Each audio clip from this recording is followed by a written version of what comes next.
বন্ধুরা, আমি আজকে সুজি দিয়ে টক দই দিয়ে একটা তেল ছাড়া নিরামিষ রেসিপি করব।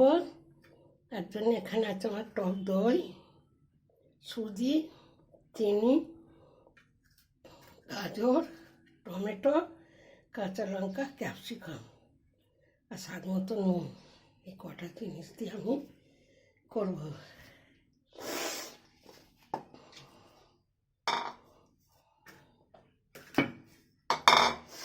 তার জন্য আমি টক দইটা আর সুজিটা মিক্সারে দেবো।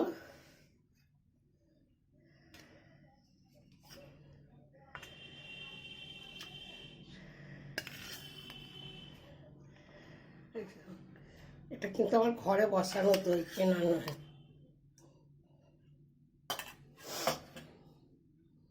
এক বাটি সুজি আর চিনি,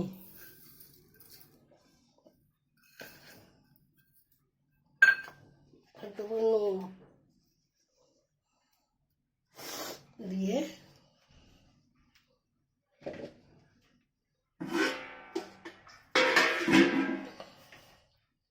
সামান্য জল দেবো একটুখানি অল্প করে, দিয়ে আমি মিক্সারে ব্লেন্ড করে নেব। দেখো বন্ধুরা, আমার এটা হয়ে গেছে, মিক্সিতে গুঁড়োনোটা বাটা হয়ে গেছে। এই যে আমি বেটে নিচ্ছি। ঠিক এইরকম বাটতে হবে, দই দিয়ে শুধু, আর একটুখানি সামান্য জল দিচ্ছি। এবার একটা বাটিতে এটাকে আমি ঢেলে নেব।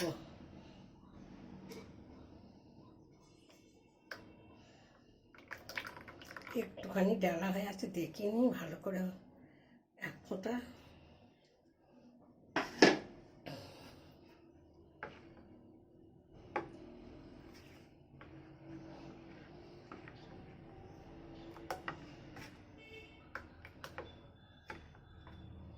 এবার এতে দেবো ক্যাপসিকাম কুচোনো, তারপর দেবো গাজর,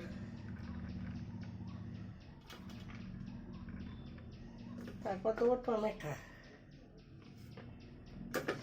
দিয়ে, তারপর কাঁচা লঙ্কা দেবো।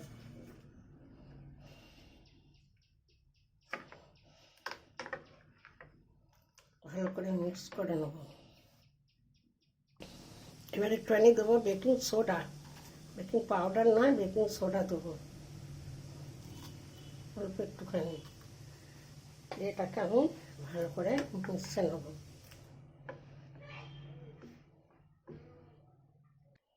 এবার আমার কাছে 4টে বাটি আছে, 4টে বাটিতে আমি একটু একটু করে তেল লাগিয়ে রেখে দিচ্ছি।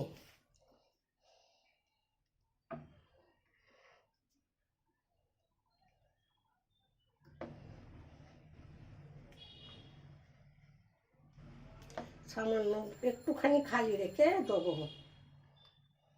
সামান্য তেল লাগিয়ে রেখে দিচ্ছি, তা নাহলে উঠবে না।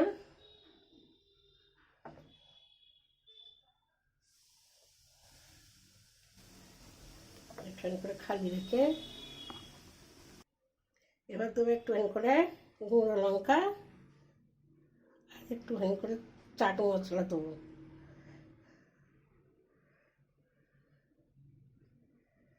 দেখতে ভালো লাগবে।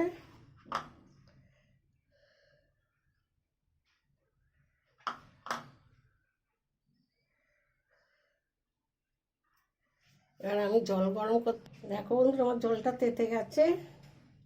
আমি এর উপরে একটা একটা করে বাটি বসিয়ে দেবো।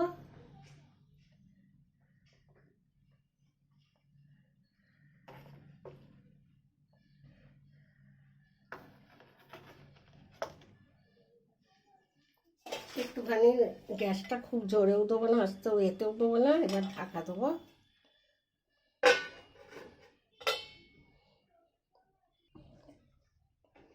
দেখো বন্ধুরা, পুরো রেসিপিটা রেডি হয়ে গেছে। আর একটুকু লাগে না, একদম হয়ে গেছে সবগুলো। আমি এবার ঠান্ডা করে তোমাদের দেখাবো, তুলে ঠান্ডা করে দেখাবো। দেখো বন্ধুরা, আমার সব তোলা হয়ে গেছে। আমি আর একটা তুলে তোমাদের দেখাচ্ছি। এই রেসিপিটা ভালো লাগলে লাইক করবে, শেয়ার করবে, কমেন্ট করবে। তোমরা এটা চাটনি দিয়ে কিংবা দিয়ে খেতে পারো। একদম নরম তুলতুলে, দেখো কি সুন্দর জালিদার হয়েছে একদম ভেতরটা পৌঁছি। দেখো এতে কোনো তেল নয়, কোনো মানে পেঁয়াজ নয়, একদম নিরামিষি। আজকে আমার ষষ্ঠী, এই জন্য করেছি। এরকম এই রেসিপিটা দেখো কত সুন্দর হয়েছে। কোনো বাচ্চাদের খেলেও কোনো কিছু শরীর খারাপ করবে না। শুধু টক দই দিয়ে আর সুজি দিয়ে। এই রেসিপিটা ভালো লাগলে লাইক করবে, শেয়ার করবে, কমেন্ট করবে। আর আমার চ্যানেলটা তোমরা সাবস্ক্রাইব করে দেবে। আমি আসছি আবার অন্য রেসিপি নিয়ে। তোমরা ভালো থেকো।